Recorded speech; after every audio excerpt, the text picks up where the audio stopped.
Now today we are going to focus on sleep schedules. Okay, so really trying to get your puppy into really good patterns of sleep. As a breeder, when my puppies leave to go to their new homes, and they're about 8 weeks when they go, they're probably having about 18 hours sleep per 24 hours. And a lot of people don't realise this. And obviously when you're taking a puppy away from everything that it knows, it's probably going to stay awake for a lot longer unless it feels completely safe. Okay. Personally, I have my puppies with me everywhere I go for the first couple of weeks until they've become kind of comfortable and settled into any kind of new routine. Okay. It's natural for them at this stage to want to follow you everywhere. Okay. So when puppy's tired, if it's been following me around and then it sleeps next to me, what happens is if I move, the puppy's going to wake up to follow me.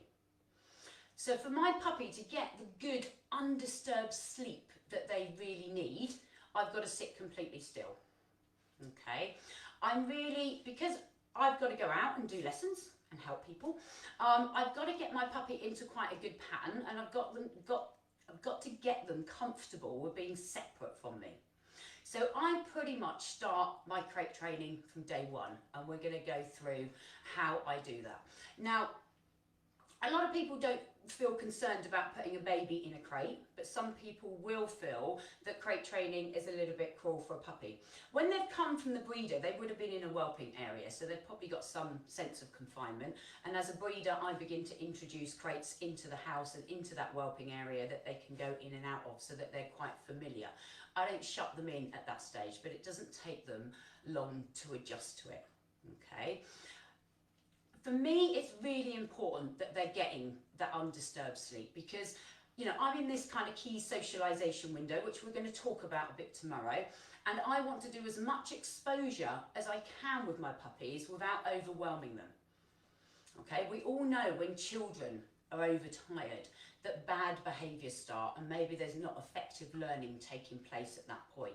So if my puppy's been having undisturbed sleep all morning, and then at lunchtime, I've decided to take them on a little carry walk. Potentially everything that is going to be a little bit scary is going to be more scary because now I'm overtired, okay? Or anything that's arousing is likely to be more aroused, so I'm overtired. So to get my socialisation right and not to overwhelm the puppy, I want them ready to be able to take on board new experiences. And that means I need them to have had some good solid sleep before I go out. So the crate, it really enables me to get those kind of sleep patterns going. Okay. Remember in the wild as well, they would find a den. Dogs are into safe places. They need some kind of security. And I think this is quite important with COVID as well. You're not having any visitors in your house at the minute. That might appear quite strange to your puppy once you are allowed visitors in the house because they're not used to that. So by giving them and providing them with a safe place, it means they can be in a safe place when visitors come in. They can get used to the noise and hearing them and seeing them move around the house. And when the puppy's comfortable, ideally they'll probably be having a Kong or something like Mex is doing here in the background with her snuffle mat inside the crate. And then when you feel ready and you've given your visitors instructions about how you want them to behave around the puppy, then you can let puppy out. Okay, so the puppy's not getting overwhelmed going to the door and all of these people coming in. Now, going forward, there's lots of benefits, I think, to a crate. So first of all, separation. I need to go out for those short periods of time, so I want my puppy to feel completely comfortable with their sleep patterns. Once they are comfortable with their sleep patterns, that enables me to I can go out of the house probably comfortably for an hour within 2 weeks of crate training. Okay. If they're another reason is about going to the vets, whether that is for, you know, just minor things like castration or they're getting spayed. They're going to be put in a crate while they're waiting, and they're going to be put in a crate afterwards. I don't want my puppy to be really scared in that situation because I haven't crate trained them, because that's going to affect how they feel about going to the vets as well going forward. Okay. If my dog has to have any form of kind of surgery later on, say they've had some orthopedic surgery and the vet says to me, okay, they need 6 weeks crate rest, and I've never crate trained. Okay, how am I going to make sure that that dog is safe and not wandering around too much? If I go on holiday and book a home and I want to be able to go out to the local pub that doesn't take dogs, or it's too hot for the dog to be out all day, I don't want to leave them in the run of this house because they don't know this house. But by taking them safe place with them, then they're absolutely fine. Okay, and also good for kind of long journeys. So as I say, I start my sleep patterns from day one, okay? I know once my puppy's up in the morning, and particularly in the morning, you'll probably find a lot of your puppies can be quite active first thing in the morning, probably within 45 minutes, you turned into a mad thing, haven't you? And then I want to put her to bed. I don't see it first thing in the morning as a good time to take her out for kind of socialisation experiences, because I know she's got that little bit of madness. She's just noticed the beef in my treat bag now, bless her. Okay? And so I want her to be able to then go to bed. Say if I've got up at 7:30, she probably goes back to bed at 8:15, and she might be in bed till about 10 o'clock. And then that's a good time when she's had some extra sleep to be able to take her out for those experiences. Okay, so I do sit with the puppy. Basically, as they're getting a little bit tired, what I tend to do is I pop them in the crate, and I kind of get in the crate with them, and I've got my head and shoulders in the crate with them until they settle down, and then I'll slowly close the door. They'll probably get up and be a little bit kind of moving around again, a little bit unsettled because I've closed the door, and I'll sit there with them until they fall asleep. After a few days, I'll start desensitizing them, so I might kind of stand up and then sit down again, stand up and sit down again, stand up, so they stop worrying about it, and then I can desensitize them to things that I might be doing in the room, so eventually I'm in the same room, and then they just begin to sleep through those things. Okay, by the end of 2 weeks, my puppies are completely crate trained. She loves her crate. She probably sleeps in her crate for, probably has a good, I would say she's still at 18 hours sleep. She likes her sleep, and she's a bit less bitey once she's had her sleep. Okay, so we're going to look, some of you may have chosen not to do crate training, and yes, you can get away with this. Of course, I can raise a puppy without crate training it, but I've got all the knowledge to know what to do with helping them with separation. Okay, so personally, I wouldn't recommend it unless you've got a lot of knowledge, or unless you're, home a lot of the day and you understand how to get your puppy kind of comfortable with separation from you. So definitely I would recommend going forward, okay? It's their safe place. They love them once they get used to them. But if you've got a puppy at home and you haven't done it, you may have to take things a little bit more slowly. Okay, so you may have to create a lot of kind of fun history in the crate, snuffle mats in the crate and nice things in the crate with the door open to start with. Tying Kongs in the crate so they're choosing to kind of stay in there. So there's lots of ways to get them to choose to stay in the crate, and you can do dinners and things like that in the crate. What we're going to look at today then is just being able to kind of get them into the crate on a cue, and this is again just some kind of getting them positive about the crate. Okay, so I've got a crate behind me set up here, and Mrs. is ready for some of this little beef we've got cooked up here. So just nice and easy to start with. I'm just going to say a word. Okay, so I'm going to go crate time, and then I'm going to sprinkle some treats in the crate. Break. I always say the word break when they come out. They have no idea what it means at this stage. Crate time. Okay, sprinkle some treats in there. Break. Good girl. Nice. Okay, ready? Crate time.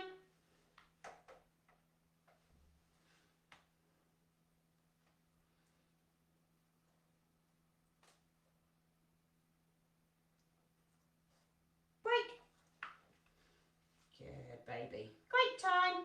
So I keep repeating this. So all I'm making crate time equal at this point is Mummy's going to sprinkle some lovely treats into the crate. Okay, and then we're going to try and extend it. I haven't extended this with her. This is the first time I've done a lot of this training for you with her, so you can see it firsthand. Crate time. Okay, now what I'm going to try and get her to do is make the effort to go in the crate herself when I say that word. Okay, so I'm going to go crate time. Okay, she went to go in the crate, which was great, so I marked that behaviour. You may have noticed, actually, I did say yesterday that I've got her on a different click word. And when I'm demoing, when I'm on my own with her, she's got a different click word. And when I'm demoing, I revert to what I use with my demos, with my clients. Classic conditioning at its best, eh? Okay, crate time. So I'm waiting for her, to make an effort to go in. I'm not sprinkling the treats now, I'm just giving her a treat there. Okay, when she's break. Good girl. Clever. Good. Crate time.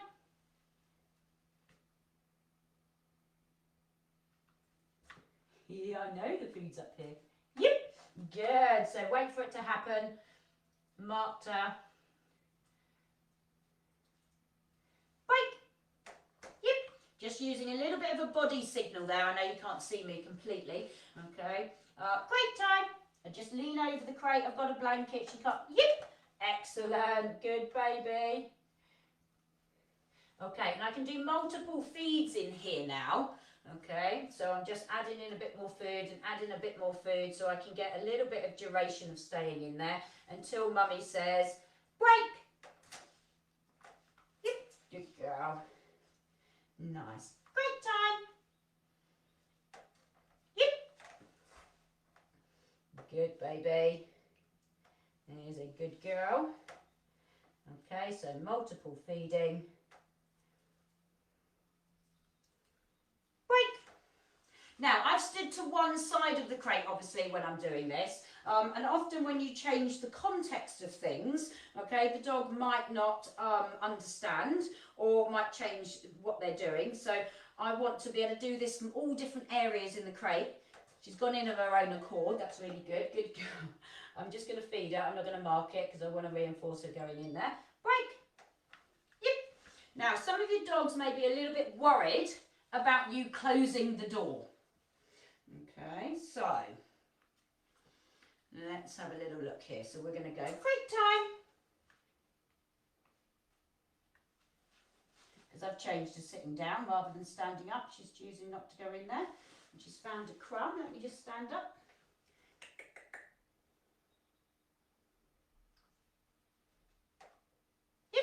Okay, I'm going to mark that because she's a little bit reluctant. So I'm going to feed her. What I'm going to do now is put my hand on the crate door. Okay, and I'm just going to close it a bit. Yep, and mark it. Okay. Yep. Yep. Yep. Good. Break. Good, baby. Clever girl. Use clever. Yeah, you clever. Okay, great time. Yep. So I'm going to feed her right in there. Okay, we're going to close the door. Yep, which predicts a click and treat. Yep. Yep. Yep.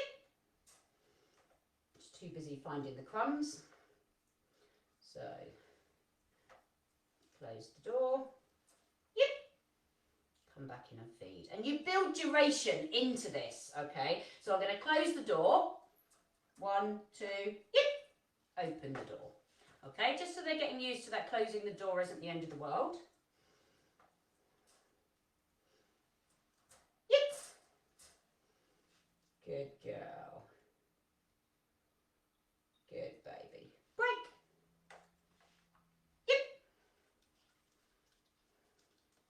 Good baby girl, good baby. Right, I'm going to be a little bit unfair to her now because I do have a little bit of a set routine when I am actually putting her to bed, okay? So often I might have her in my arms, I might have picked her up from a location and I'm going to say to her crate time and I'm going to pop her into her bed, okay? And when I'm putting her to bed for real, I have a few other little phrases that I use. So if I've got her in my hands,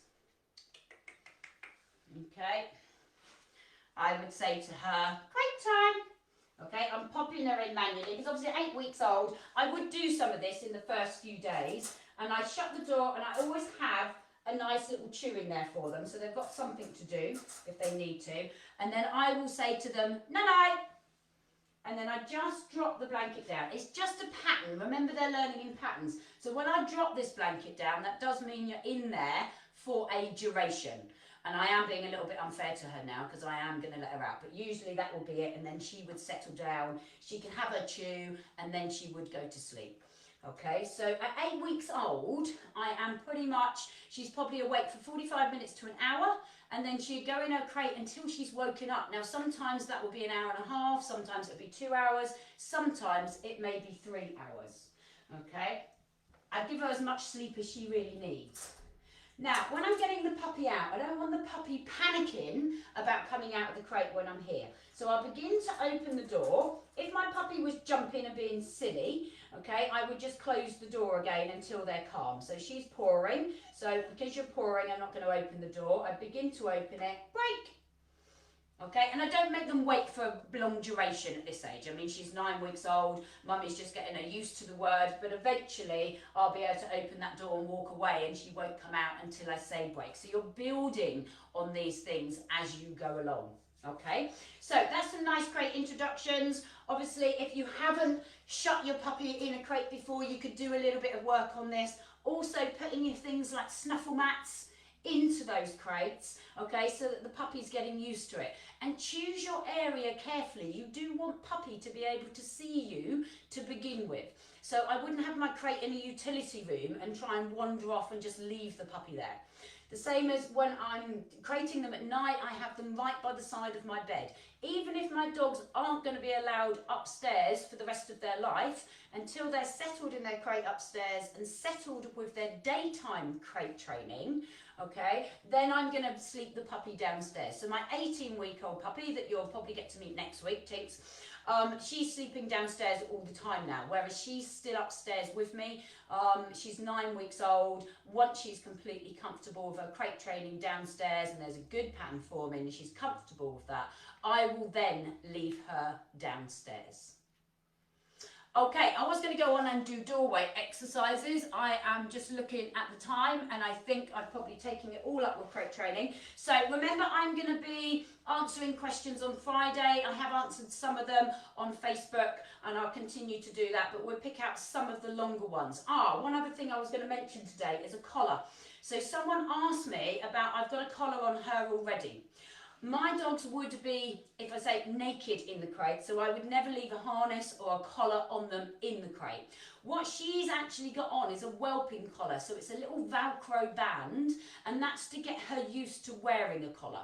So she's had that on since she was about 6 weeks old. I haven't actually put a proper collar on her yet. I'm happy to leave that Velcro band on her in the crate, because I know if it were to get snagged on the crate, it would come off. Okay, so it's only Velcroed really lightly. Never leave a collar or a harness in case the dog gets snagged up in the crate. So completely naked in the crate. So whelping collar was the answer to that one, just to get them used to wearing something. Okay, I will see you tomorrow. Tomorrow we're going to be looking at socialisation and some important things there and doing some confidence building. Okay, hope you've enjoyed the session and I will see you tomorrow lunchtime. Goodbye.